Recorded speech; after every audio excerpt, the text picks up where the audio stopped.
I don't think it can ever be stressed how big this competition is when you're doing a Park to Prem save game. Plymouth Argyle, away from home, FA Cup, game move for TV as well. If we win this, we'll play the second round today too. Yes, folks, how is it going? A warm welcome back to Lewis FC. If we don't win the first round, just to be clear, there will be another match today. We're not just going to end the episode because since you were last here, only 3 games played. And while those 3 games have been a little bit of a rollercoaster, the first against Boreham Wood was an emphatic 6-0 win. Yeah, we scored 4 goals in the first half. I'll show you the first 3 for your viewing pleasure. Richards getting on the score sheet was really, really nice. Shields with the assist there. Not long later, Watson from deep line playmaker got a rare assist. He's not been an amazing contributor stat-wise this year, so good to see him get an assist there. And while Richards had an amazing run for our 3rd goal, but didn't ultimately get the assist as Princewell scored. And from there, we pressed home our advantage. You can see the stats at the end of this game.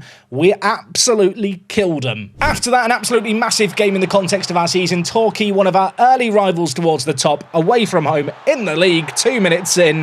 We found ourselves a goal down. Right at the end of this game, as added time crept in, we did have a golden opportunity. Princewell had the ball land at his feet. He squandered the chance. It was our best of the game. We did have this late shift in momentum, but sadly, didn't really press home that advantage to get the all-important goal. And for our most recent game against Halifax, rotated the team for this one, and I'll tell you now, if you love headers and you love crossing, you're going to love this game. Twice they took the lead in this game. First, in the 3rd minute. We actually replied not long later. It was James, the man who's trying to force that transfer after joining us a week ago, who popped up with his first of 2 goals in this game. They would get a goal back to get ahead just before the break. In the second half, though, we did bring in the big guns. Players like Princewell came on, Diakite came on, and with the big guns on the pitch, we played better. Princewell turned assister for James for his 2nd goal of the game, and in the 94th minute, back post header, Princewell was there, and yeah, the late comeback was complete. A very satisfying win, this one. And annoyingly, because we lost to Torquay, we don't find ourselves further clear at the top. We did go ahead of Torquay after the most recent round of fixtures. That late goal against Halifax,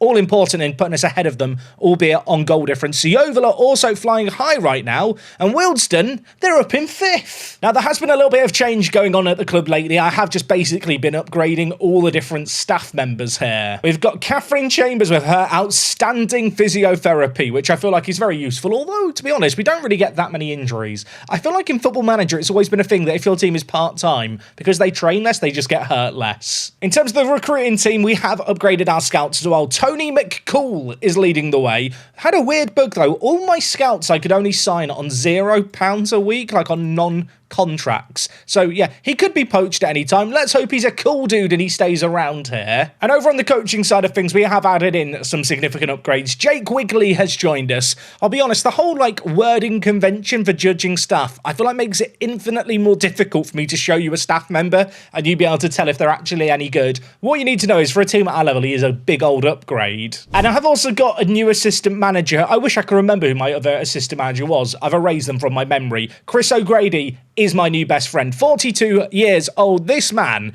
very good people management, good player judging ability and potential is great for this level.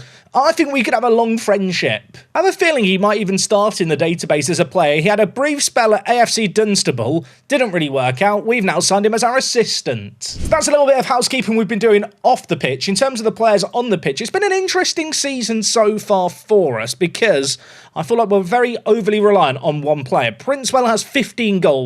The next highest goal scorers are Finn Welsh, Aaron Richards and Herbie James with 3 goals apiece. Of course, Herbie James's 2 goals came against Halifax in that 3-2 win. And to be honest, it's those goals that are leading me to think that maybe he should start today's FA Cup game. In terms of the top performers, not really surprising that Princewell is up there. Diakite, though, with 7 assists and 2 goals from left wing-back, continuing to perform well. And another player who came through the Chelsea Academy in Teo has also really hit the ground running. I feel like a 7.33 rating for a centre-back who's not really scored or anything. That is just defensive contributions leading to his average rating. That is actually stupendous. And you might remember last episode I was ranting about the fact that Alvarez hadn't been put in the Media Dream 11. The Media Dream 11 has been updated. The media have woken up. Zane has popped up in the team. Obviously, with the wages that he's putting in, £1,200 a week, you're kind of hoping for great performances from him. Obviously, not played a load of games yet. 1 assist in 4 games isn't all inspiring. Now, you might remember he was playing as a centre midfielder. Because of his pace, I want to try something a little bit different with him. So we're trying him as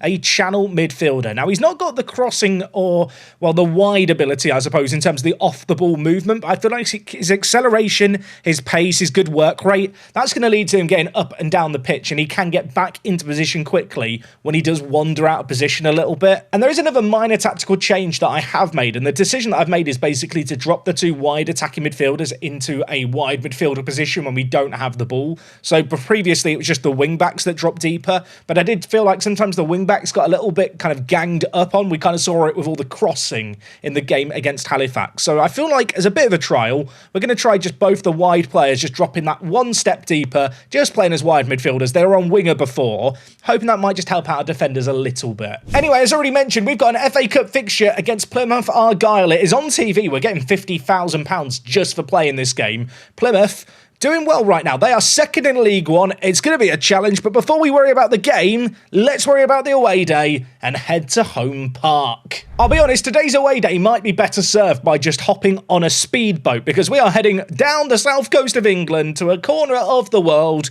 where there aren't that many football teams, but there is a team in Plymouth. And I know the team play at Home Park. There is a place called Home Park here. Is it a football stadium or is it an actual park? The answer is both. It's actually both. Oh my word, can we discuss the car park? That is a thing of beauty immediately.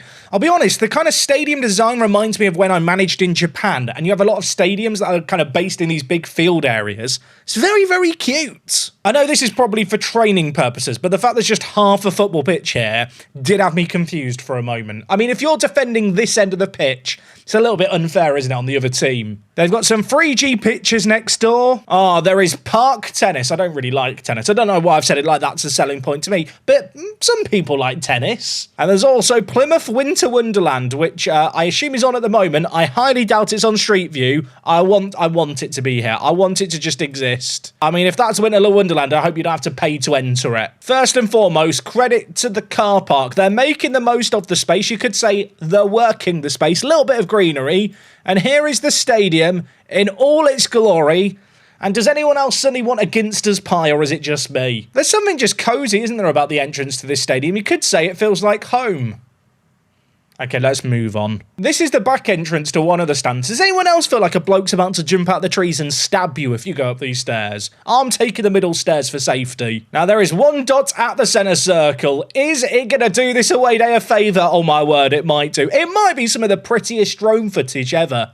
I'll tell you what, whoever did this drone footage, they knew the assignment, didn't they? They waited for the sunset of the beautiful south coast. I mean, look at this. South coast of England, the city of Plymouth. I think Plymouth's a city. Here's Winter Wonderland. In fact, this is from December 2025. Dave Morgan knew I was going to be here. I still maintain that Winter Wonderland. It's not got anything on Hyde Park, I'm afraid. I can't believe a bloke in the last 2 weeks has uploaded footage for me to look at that looks this nice. This might be the highest quality drone footage ever. Like, if I have any subscribers that live in Plymouth, can probably zoom in and see their house somewhere over here. Okay.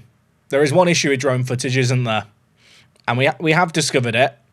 This is the best view we're going to get of the pitch. And I feel like I'm in a kind of a Renaissance-style painting. I feel like I should give Plymouth a really good score, but the stadium, I can see it says Argyle through the pixels. Why is that bit pixelated? Is there really no footage? Oh, wait, hold. There's a dot in the stand. Oh, my word. Oh, my word. Colin Roberts has come to the rescue with a very overexposed picture. I mean, here is the stadium. It's good character, I think, from what I can see. But the thing we've got to ask ourselves, has it got a Greggs? Because the last 2 away days have had Greggs, and I've not seen one today. Okay, Home Park. I mean, I love the surroundings. The Winter Wonderland looked fine. The drone footage was the highlight, wasn't it? Let's be honest. The city of Plymouth, 10 out of 10. The stadium, I'll give it a 6. I'll give it a 6 just because there was Ginster pies on the outside, and I'm a big fan of a pie. Look at me. Anyway, with all that said and done, shall we get into some Football Manager action? We are going to be playing the 4-1-4-1, that minor tweak, enacted for the first time today, so hopefully it's not going to backfire too much. It is worth noting that in the FA Cup, we get an extra couple of spots on the bench, so we have a nice, well-rounded bench with plenty of talent, a couple of unhappy campers who want to start more, maybe going to get a chance off the bench. But in terms of the team, it's pretty much the team that we finished last episode with the one exception of James coming in on the left-hand side. Zevcevic John, I've dropped. He's just not done well so far. Look at these stats. Absolutely awful. Now, as we learnt a couple of years ago, there is no replays in the FA Cup anymore. So if we want to make something magical happen, it's got to happen on the road. I'm kind of hoping that Plymouth might play a rotated team. I'm looking at their team here. It looks full of serious ballers. They've got HD pictures. That scares me. Just checking out their team. Nicholas Siri is the top goal scorer in League One for them with 8 goals in 11. They're not messing around with this start 11. Also, apologies if you've got an iPhone and I've just set it off, but his name is just Siri. I think there's a little bit of rotation here. Malachi Boateng at defensive mid would still absolutely waltz into our team, though. I mean, at the end of the day, this is a team currently second in League One. And as good as we are flying top of the National League, there is a whole 2 divisions difference. And I do feel like whilst the step up to League 2 isn't huge, that step up between the National League and League 1 is big. But it's not insurmountable. And we're on the attack here. Richards is dancing. The number 8 almost scored a wonder goal. It falls to Diakite. That hit the post and went wide. You know what? Early doors. Shout encouragement at the players. Look at the stats. We're not doing awful. I'm just investigating the rest of their team. There is some rotation going on. But they've still got a good team. I'll tell you what, they picked this game for TV. There's been one shot inside the first half an hour. I'm glad that we get paid the money in advance and they can't rescind the TV money because not enough people tuned in to watch the entirety of the match. Plymouth on the attack here. Hall is one of their younger players who is in the team today, not often starting in the league. Still a good little player who we need to be wary of, though. Lays it back to Mackenzie. Russell with it, back heels it. Welch half wins a tackle, but it falls back to Russell. They're on the attack here. Curtin across, hits the post. Can we clear it? Ollie! That will do. That will do. Why is the highlight not ending? Why is the highlight not ending? Football Manager, stop it. Why are they on the attack? Coretti floats it. I don't like this. Headed away. Only as far away as Mackenzie. Hall, dispossessed. Welch, counter. Get it forward. I mean, he's technically got it forward, I guess. The highlight's still not ending. Are they about to come on the attack again? Do I need to be worrying here? Siri has the ball. Coretti. Oh, I don't like this. I don't like this. They've had one chance. Don't let them have another back-to-back. Great tackle by James. Love that. I feel like for today's game, let's not distribute it to centre-backs. Let's just be kind of sensible with a bit of a mixed distribution here. Let's worry maybe about this set piece. They've just hit the post. I mean, technically, right, they've not had a shot on target yet in this game. We're doing great. Continue to encourage the players. Give me green, happy, smiley faces, or give me death. Mackenzie's got the ball for them, the number 3. Lining up a set piece. We've just seen them hit the crossbar from one back post header. Richards has absolutely been mugged off there. And again, Mackenzie's had his pants down. Russell gives it back to Mackenzie. He floats it in to the back post. It's headed to Coretti. It's deflected. It's blocked. Everything's fine. I am calm. I mean, at the break, it's 0-0. This is fine. We simply have to be better in front of goal. Look at them all. They're all getting fired up. Princewell, I mentioned the fact he's our only good goal scorer. Yeah, he's on a 6.3 right now. I'm going to give him a little chat. You weren't bad, but I believe you can improve. I've got faith in you. Now he's happy. If he scores now, I'm a genius. We do get to make 5 subs over the course of this game, so we can look to bring in some fresh legs as needed. It's not exactly been a game chock-a-block with chances. It feels like there might just be one golden opportunity that falls one team's way, and if they take it, that could be the difference maker. Ross has the ball for them, going back to Miller. They have had slightly more of the ball, if I'm not mistaken. Or better, Russell, Mumba, plays it forward to Siri. Top goal scorer, skies it. That's the let-off. Diakite on a bucking will always concern me. You know what? I'm going to bring in a Bangdi at left wing back. I'm looking at the rest of the team and performances. James has not been good enough today. Zevcevic John, on you come. Princewell's played bad, but I feel like he's the kind of player you just have to keep some faith in. I'm going to take off Alvarez and bring in Gibbard. And I'm looking at Richards at right attacking mid thinking, you've not been much better, really, either. We'll bring in the record transfer in Horn. I feel like in a weird way, the signing of Josh Horn for 60-odd thousand pounds has gone under the radar. And it probably should be something I'm criticised for more. In retrospect, not a great use of money, unless, of course, he now scores today, in which case it's his retribution, and he was worth every penny at right mid. I am dreading penalties purely because of our penalty takers. Welch is the only player with, I think, above a 10 for penalty taking. I'm pretty sure his penalty taking is 11, and the next highest is 7, which really isn't very good. 8 minutes left, 1 sub remaining. Plymouth, they're going to be backing themselves to go on the attack. You kind of expect them to go and really push to get the winner here. Maybe that leaves them open to the counter-attack, though. Of course, we do play that deeper defensive line to try and invite teams onto us to leave that space in behind to break. Naturally, though, we have to deal with the pressure. Ranson tips over onto the crossbar. He's fallen over like a drunk man in the street. It's cleared away. It might not be away from Deji. He punches it. Everything's fine. Ransom made an amazing save, and then he was like a turtle stuck on his back. We've dealt with it. That's a foul. Calm down. I'd love to be in the FA Cup second round. It'd be so fun. We are 4 minutes away from what I think is a shootout. I can't quite remember the rules, if I'm being completely honest. But I'm pretty sure once you reach the first round proper, there is no more replays. Either way, they've got the ball. They're on the attack. Really, we can't hold out for a draw and expect that to be enough without penalty taking. We need to get the goal if we can, and we need to defend. They've hit the woodwork again. I feel like it's a miracle we're still in this, but we are still in it, and now we're on the attack. Welch, can we make something happen? I feel like this is a pointless highlight. It is. Okay, this might be controversial, but I'm going to go route 1 to just end this game and try and just make a miracle happen. I feel like we have to try and just make something magical happen on the break. Hit early crosses. And having been like passive monks all game, I'm now going to tell the players, press like hell. I feel like if it goes to penalties, it's a loss anyway. So we might as well just go for it now. Also, attacking. 4 minutes of added time. This could all be a horrific error, but we've got to try. There's 2 minutes. There's 1 minute. Nothing is happening. I mean, 0-0 against Plymouth's a great result. Is that penalties confirmed? Is that what this is? It is. Penalties confirmed. I mean, look at my penalty takers here. This is tragic. I've got Welch on 11, Princewell on 8, and then it drops down to 6. Josh Horn, record transfer. Welcome to spot number 3. I'm so proud of the boys, to be honest. Like, as much as we've not done anything going forward, I'm not sure what we were really expecting here. Princewell steps up. That's a great start. We've scored a penalty. I want to make the third round. I want Ross to miss.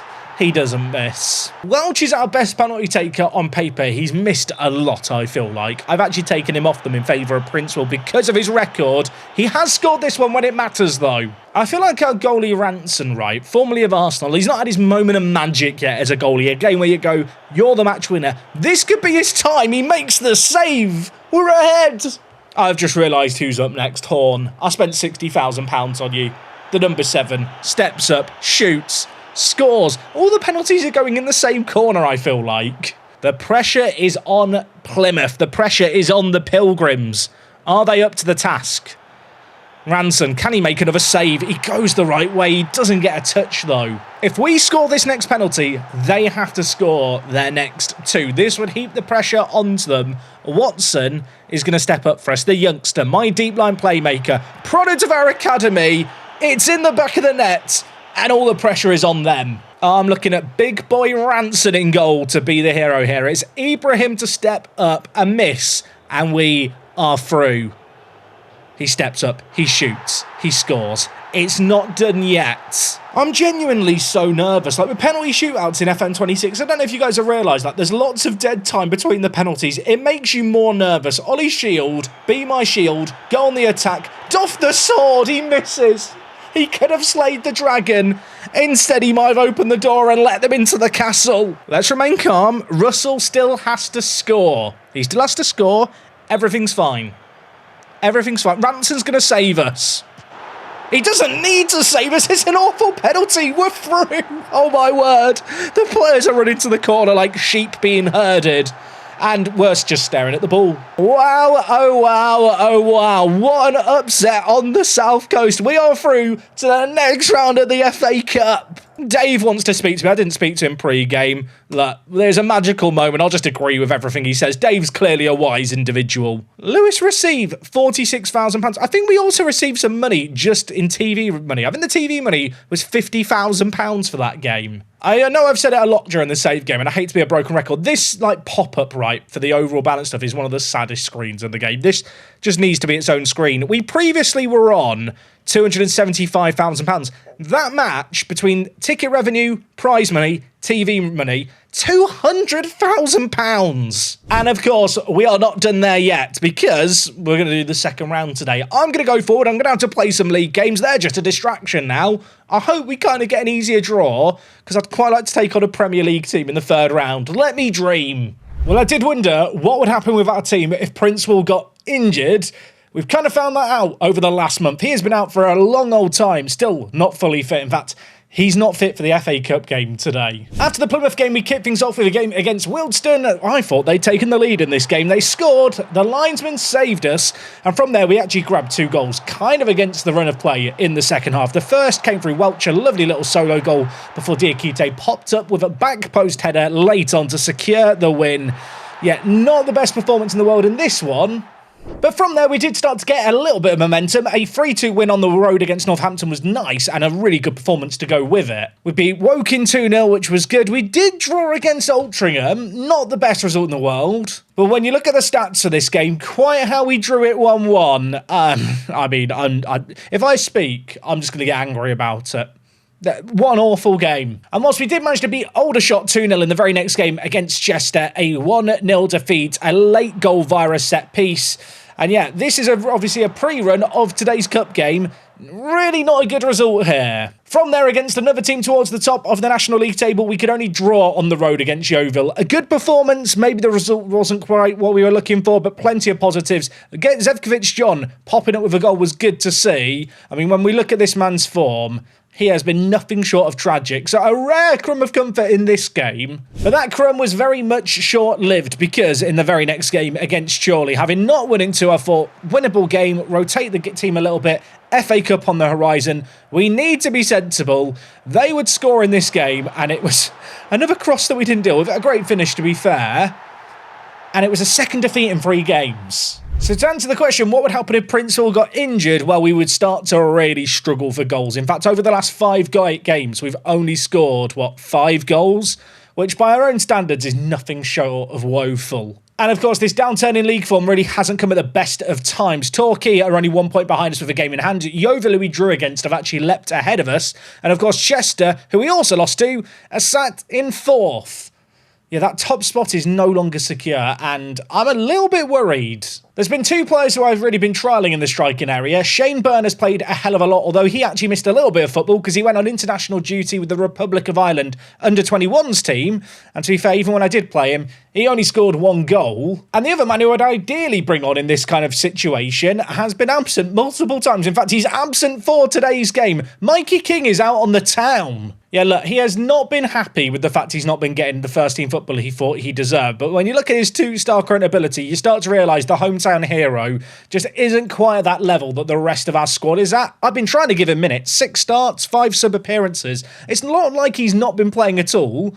But yeah, he's not available for today's FA Cup game because he was seen leaving a bar in the early hours of the morning.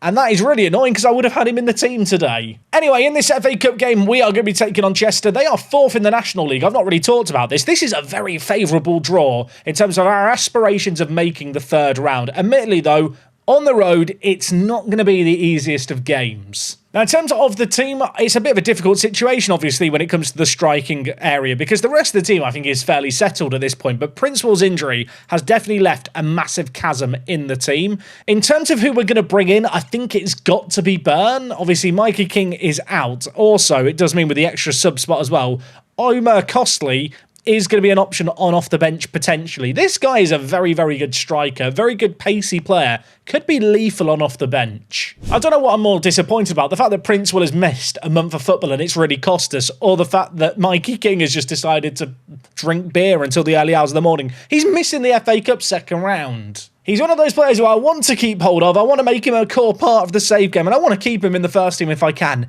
He's making it really difficult for me. Anyway, no pressure on Shane Byrne today. He is going to be flanked by Zevcevic, John, and, Richards. Have to say, I do feel like Richards, up until the last few games, had actually really stepped up his level of performance. The 18-year-old showing a few glimpses of promise, I feel like. And at the other end of the pitch, Teo has been absolutely superb. I kind of earmarked this guy's future captaincy material. If he sticks it around beyond the end of this year, he will almost certainly don the armband next season. Anyway, we are going to leap into this game and see how we get on. I am not doing the Chester away day today. I've kind of made, not a rule as such, but essentially there are some away days that I can just remember from past years, and I feel like revisiting them and pretending that I don't remember what happened, it just wouldn't be that entertaining. Chester's a unique ground. It's on the Welsh-English border, for those of you that don't know, and, well, I feel like this is as kind of a draw as we could have expected. It's not going to be easy, especially with that gap in the striking area.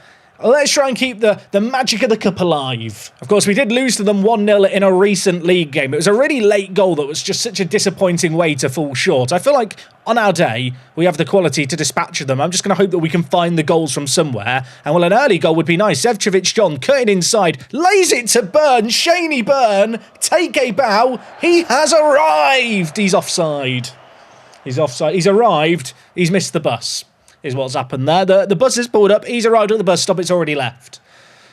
I mean, it was almost a dream start, wasn't it? It felt too good to be true. It's because it was, but a little bit of promise. You know what? We've created a great opportunity there. Diakite at left wing back, continuing to run the show. I think he is, in the league at least, the top performer across all players. That is a ball that Shane Byrne, with his 15 pace, is going to keep alive. Whips it in. Richards heads it the wrong side the post. Two absolutely incredible opportunities early doors here that we've just not quite made work. I am actually going to change something up here. They're playing a two-man centre mid setup. So with that in mind, I'm going to encourage the players to play narrow. And in terms of progressing the ball, we're going to look to focus the play through the middle. I kind of want to try and turn it into a 3-on-2 battle in the centre. I want Alvarez, Welch and Watson causing their two men a load of problems. There's a lot of space, even when they don't have the ball, I feel like, to exploit and try and take advantage of. That's what we're going to try and push home here. After those early chances, I was hoping the momentum might continue. The good news is Chester yet to have a shot on target. The bad news, we've slowed down too. 1 minute of added time at the end of this first half is just going to come and go. Statistically, we've been great. Scoreline-wise, doesn't reflect it. Go tell the players I'm far from pleased. I want them fired up. I'm looking at Zevcevic John on a 6.4 thinking, how soon do I take him off? We'll keep him on the pitch for now. Obviously, Byrne had that goal ruled out. Besides that, he's not done a great deal. There is going to come a point where maybe we look to bring in Omer, the alternative striking option. Of course, both the young strikers came through the Arsenal Academy and were signed on freebies over the summer. Two players who, well, between them have, I think, 2 goals all season. They've not exactly hit the ground running, although in Omer's case, he's not actually played that much. But he could get an opportunity today with a couple of strikers missing, as Diakite wins it in a dangerous area, fizzes it in, Byrne's shot blocked off the line. It was a great opportunity. Sadly, however, we've squandered it, and now we need to just make sure we keep things tight at the back. Chester have quality. They could catch us on the break. We need to be sensible. I think I'm going to make my first changes here on the 55th minute mark. We're going to bring in James out on the left-hand side. In terms of the rest of the team, Richards hasn't been great in this one. I'm going to bring in Horn. I mentioned last game, I'm waiting for Josh Horn to have his magical moment. Maybe this game is the one. £60,000, a club record free for the former Dartford man, in a weird way, because we've signed so many players. I feel like he's kind of fallen through the cracks. No one's noticed the fact that he's not really performed for the money I've spent, minus the fact I seem to mention it every video, of course. But maybe today's the day he steps up, as Alvarez, the highest earner, steps up to transition the ball out. Horn, cutting inside, gives it to Welch, dinked forward. James, on off the bench, in behind, one-on-one, misses it. He was onside as well. It would have counted. Look at the stats for this game. If we don't win this game, I'm going to think, if only we had Princewiller, and I'm also going to think, how unfortunate is this? There is a little over 25 minutes remaining here, plus some added time potentially. Alvarez battling away with the ball, the former Brighton youngster, with a sensational ball to Byrne. He's going to use his pace to keep it alive, pulls it back, Welch's shot's wide. The pressure is mounting, but we can't find the net. 19 minutes remain in this game. We've still got 3 subs in our back pocket, and I think that is something I've got to consider, especially if they were to find anything here. The ball's fizzed in. Kamani Ryan has scored. I'm waiting, hoping for a linesman's flag. It's not going up. We're a goal down. Is the Lewis FC ship starting to sink? I don't want to admit it. I don't want to acknowledge it. Ryan wasn't offside there. Oh, if we don't win in 4 games, it's going to be gutting. I mean, at this point, I think we have to just go to the more attacking system. I think that just makes sense. Welch hasn't had the best of games, so I'm going to bring in Pierre through the middle. Elsewhere in the team, I'm going to take off Watson. I'm going to bring in Iwemene. I have one sub left. Shield at right back hasn't been good in this one. I'm going to take a gamble. I'm going to burn my 5th and final sub now. We're going to go to the 4-2-3-1. I am also going to shift the mentality to attacking here. And in terms of instructions, I think we've got to encourage the team to counter-press, try and cause some issues.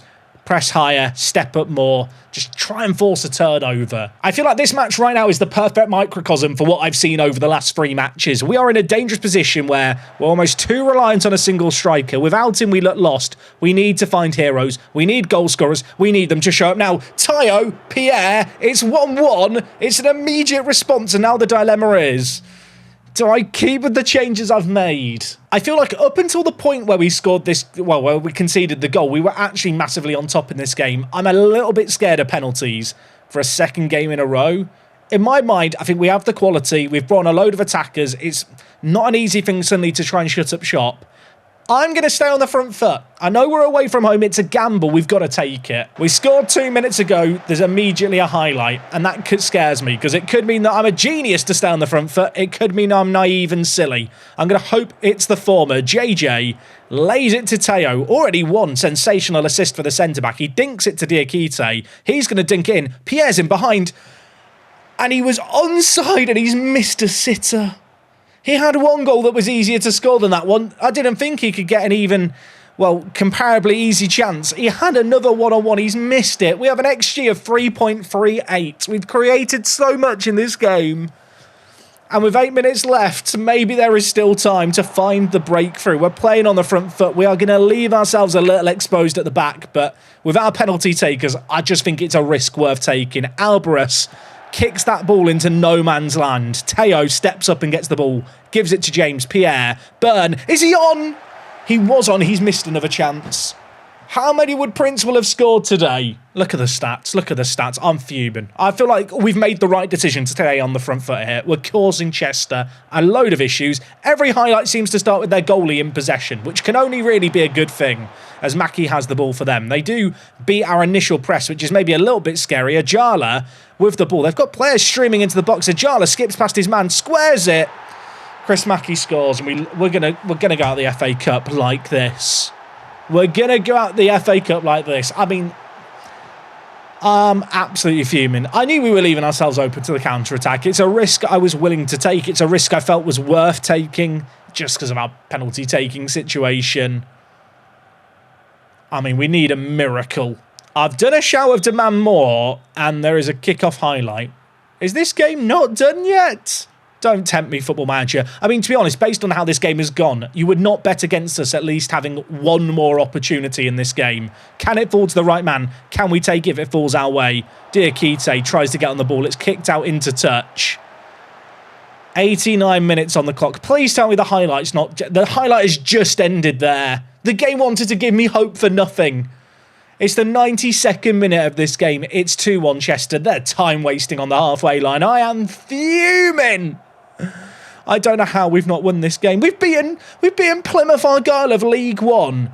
And then against a team in our own division, we just can't hit a barn door with a machine gun. They're having chances. They've got another. You know what? I've not done this all year. This is therapy for me. I'm instant resorting.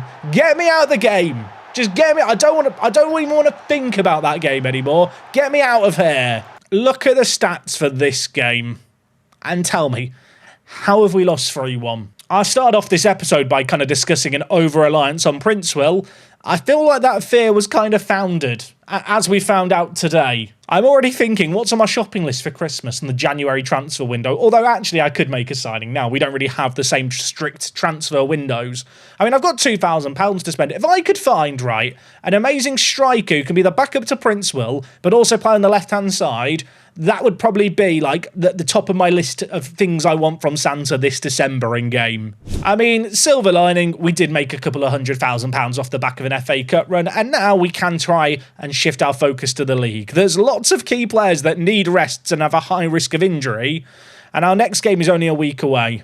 And we have got that upcoming blockbuster Christmas period coming up where, yeah, the fixtures do really pile up. I will say I hope you guys enjoyed today's episode to end the week. Not the way we wanted to end it, but nice to have a little bit of jeopardy in a weird way. Things were going far too smoothly. Princewell's injury has well and truly derailed this season. And yeah, the halfway mark was still in a good spot.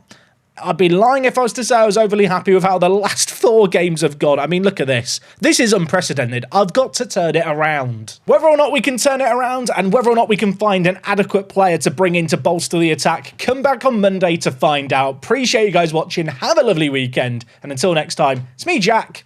I'll talk to you guys in a bit. I'm out.